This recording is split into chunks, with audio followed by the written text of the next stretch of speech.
What's your name, man? Zachariah Gustafson. All right, where are you from, bro? Where are you originally from? I'm sorry. Kansas City, Missouri. Oh yeah? So how did you end up coming out here to Fresno? What year? My parents moved out here when I was 2.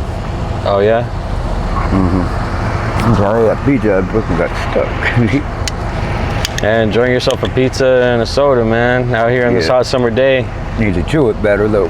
What is your story, man? How did you ended up being out here in these Fresno streets? Well, ever since my parents divorced, we've been kind of on and off on the streets. My dad wouldn't pay his child support or whatnot to help pay the bills, and this last one, the landlord sold the property to this lady out of Washington, and she threw everybody out because she wanted to raise the rent more than 10%. So that more or less put us out on the streets because we didn't have the money to get into another place and all that, you know, rent and deposits and all that's kind of costly. And so we just didn't have it, so that put us out. And then my mom had a stroke, you know, when they passed those laws on the homeless, the last round of them. Yeah. And she just gave up on life, you know, and she passed away June 23rd of last year and stuff, which left me kind of even more hurting because she was my roommate, you know, and stuff. So around here, she was my best friend too, but anyway, yeah, so that's how I ended up on the streets. How old were you during that time? I've been on the streets 6 years now, so I mean, I was like 47, something like that, 46. Oh yeah. And this happened, yeah. So, but I mean, it's definitely been a learning experience. Let me tell you. I used to drive around picking on the homeless and stuff, thinking they're, you know, same like most everybody else does, you know, that they're just no good, you know, people and stuff. But that's not the case. I mean, everybody has their ups and downs. You know, there's people in houses that go out and steal and stuff. So I don't see how they could use that against the homeless, because, you know, I mean, everything is spread out evenly amongst everybody, you know, and stuff. I mean, you got drug dealing, smoking attorneys and judges, you know, and stuff. So I mean, how can you hold any of that against any one person, you know? Yeah. What's it like living out here? Is it kind of like during the day it's not so bad, but at night that's when it gets kind of a little hairy and stuff, because your gangs are more active at night because they can hide in the dark and stuff when they do stupid stuff that they do. But you know, and have they bothered you guys at all? Like, I don't know. See, I got into it with a guy at the liquor store, and that kind of brought some trouble on for me, because, you know, in the heat of an argument, things got said that shouldn't have been said, and he's got people out fucking with me because of it and stuff. But it's, I don't know, it's a roller coaster ride basically with them, you know. I mean, a lot of them are homeless themselves, so they understand somewhat where you're coming from. The thing I don't like is that these people in these hotels are putting them in, or dissing the homeless. Well, you're homeless too, so you know how it is. So how are you to put anybody else down for them being that way, you know? And they do that. And I've said it all along. There's something up with these hotels that they're not telling everybody and stuff, because their big funding comes from FEMA, which is an organization the government came up with to off the homeless. Yeah. And stuff, you know. So if they're funding these hotels, then what? They're not going to buy up all these hotels and just leave them homeless shelters all through Fresno. You know, they're going to take those and put them back hotels. They killed off all their business. Yeah. Their out of town business that would come bring them money. So I mean, all these people are really, they're drawing them in, getting them relaxed, and then they'll come in with the curfew, because they have a 10 o'clock curfew they have to be in. Yeah. They're going to move in heavy artillery and armed guards and lock them down, take their tablets and phones, and tell them they can't leave. And that'll be the last anybody on the outside will see of them. Gotcha. You know, because unlike what they think, there are people that care about that. That's not necessarily true, you know. I mean, like my family, they can't afford to take care of me and their kids and themselves and all that. So I don't put my problems off onto them. You know what I mean? and stuff, because they got their own problems to deal with, and that's like with everybody, you know, everybody's got their problems they need to deal with, so they don't need more on their plate, but don't put me down because of it, you know, I'm dealing with it the best I can. See, I fought forest fires for the Forest Service, and I ended up getting arrested and did 2 county years, which kind of screwed me there, and then with my arm and stuff, I got to get it healed so I can get back to work. But trust and believe, when my arm gets healed and I can get released to go back to work, I'm off these streets, because this ain't no amusement ride, you know. Yeah. And stuff. I don't see. There are some people that'll tell you that they prefer to be on the street. I don't see why that is. Mm-hmm. You know, I mean, a lot of people are here are mostly out in the street for, you know, like when it comes to like drugs and alcohol. Did you have your choice of? It's not necessarily that's keeping them on the streets. I mean, it's just like right now, you know, with all this happening on the homeless, we're all too busy partying and doing our thing and not taking care of what we need to take care of, which is ourselves and getting a job and getting off the street. You know, and I mean, there's plenty of distractions to detour you off the right path that you need to be taking. Yeah. You know, and stuff. But I mean, I'm not gonna say that drugs aren't part of the problem with a lot of the homeless people, but that's not necessarily true with all of them, though. You still got some people that are just stuck in a rut, you know, and need a little help getting up out of it. And the way that things are going now, nobody wants to even give an inch to try to help anybody, you know. And then when they do, they get the cops and code enforcement and all this riding them about why they did it and all this, to where then it just turns them against you too, you know.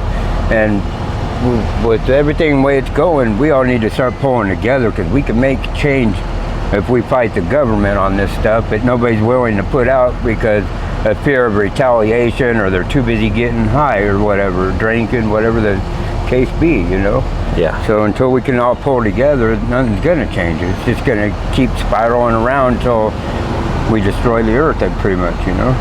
I mean, they're getting ready to go to war with Russia, or Russia wants to go to war with us, so why aren't we concentrating our energy towards that, you know, rather than fighting each other here, you know? Because that's all we're doing. We're just butting heads and fighting each other. Yeah. And stuff, you know. When you were out here in these streets, did you ever do like drugs or drink alcohol or anything? I did. I love to get high on weed, and drinking was kind of iffy because I got sick when I was like 14 drinking, and it just soured my stomach. And now I take a drink of beer, it's like, you know, who wants to drink that shit, you know? But yeah, so that kind of kept me from being an alcoholic. But and you smoke weed still? Yeah, I smoke weed still, yeah. You didn't do anything hard before that or anything? I messed with crystal a little bit, but in the crank back in the 90s. But how long have you been sober? I tell you the truth, I fucking did some just the other day, so I can't, you know, it hasn't been very long. Stuff, you know, so. I mean, I wish I could say, oh yeah, it's been a year or two, you know, but yeah. You know, it's just not feasible. The way things are going and being stressed all the time, you know, you try to look for something to help relieve some of that pressure and stuff, you know, and right or wrong, it always seems that that's what everybody turns to, is the drugs. You know? Yeah, that's true. And do you also have, because I know that there's a lot of youngsters out there that are like going through like being homeless or wanting to end up getting into the streets, you know, because, you know, all the struggles that they're going through in life. Like, what would be some advice for them? Some of the people that are becoming homeless are only becoming homeless because they think it's fun. They don't see the downside of it when they're first looking into it and thinking, oh, that's cool, look, they don't have nobody telling them what to do, or you know what I mean? And that's the same with the drugs. All the news and all these people do is talk about the fun things they did while they were doing these drugs, but nobody ever talks about what happened in between. Yeah. The fun times, you know, hiding in the bushes and stuff, and that's where I think everything's wrong, because in order to make a judgment of being able to do something, you got to know the whole story, you know. You can't just half story it and say, oh, I'm going to do that because you think it's fun, because you got to find out It's not. There's a lot of a lot of shit that's gone down because of it. You know, that things that you wouldn't normally do, but you're doing it because you want that high. You know, and stuff. So, I mean, I think that the government could get rid of most of all these drugs. Maybe not get rid of them altogether, but why you let 2 boats go by for every 4 that try to come over, or you know what I mean? Yeah. Because they're allowing it to come in because they want the money that everybody's forking out in taxes to fight it, and that's not right. You know, I mean, don't look at it as oh, look at all the money we're getting from everybody to fight it. You know? What do you do to make money? I got a few people I work in their yards, and then I used to fly a sign, but now it's gotten to the point where shit, signing and all that is not happening because nobody's wanting to help anymore. And it's just because their friends and family and the cops and everything write them about helping, where then I forget that, I ain't gonna do that no more, you know? So it's gotten harder, but yeah, I still got some people that let me work in their yards and stuff and give me money for it and stuff, so. That's good. Recycling was kind of a little bit of a help too, but they're shutting down all the recycling places around here, so you got to go too far. So now I don't do that. Gotcha. If you have a loved one watching, what would you like to say to them? I'm still here. I'm not dead. I mean, I got my brother and my sister and my dad here, and I haven't seen my dad in 30 years. My brother in about 10 years, and my sister about 15 years. And we all live here. It's pointless, but. I mean, you know, I do love them. They're my family. I just choose not to be around them because of the way they are, you know, and stuff. It has nothing to do with you know, because like I said, they're my family. You know, it's my brother and my sister, and I have much love for them. I just don't like the way they are and the way they act and stuff, you know. So I just choose not to be around them. If they were seeing this, like, what would you like to say to them? That I love you guys, and I wish you guys wouldn't treat me like dirt just because of the way I am, you know. I mean, because we're all blood, you know. You're my family, and you're all that I really have. Even if I did have a wife and all that, there's no guarantee that she could be around. But family is forever. You know, even when we die off and stuff, we're still family. So stop being the way you are and be a family again, you know. Stop making it look like we're a dysfunctional family, because we're not. We never were. It just, when my mom and dad divorced, everybody went their own direction. Okay, I chose my direction, I gotta live with it, but let that be my problem, not yours. Yeah, you sure. know? Mind if we end up using this on YouTube, bro? So we can go in and we can share your story? Yeah, that's cool, man. All right, bro. Well, thank you so very much for your time, and hope to end up hearing from, hope to keep up with you as well, man. Yeah, thank you for your I'm story. always out in this area right here. I'm usually down by the liquor store, though, because they let me clean up in the parking lot, and I get a soda, and they give me discounts on stuff in their store occasionally and stuff like that too. So okay. I usually sleep on the side of the liquor store right on Crystal Street right there, so. You know, I'm always around, so. All right, bro. Thank you. Well, thank you so very much. This is for you, bro. Thank you very much, man. All right, thank you so much for your time. You too. God bless.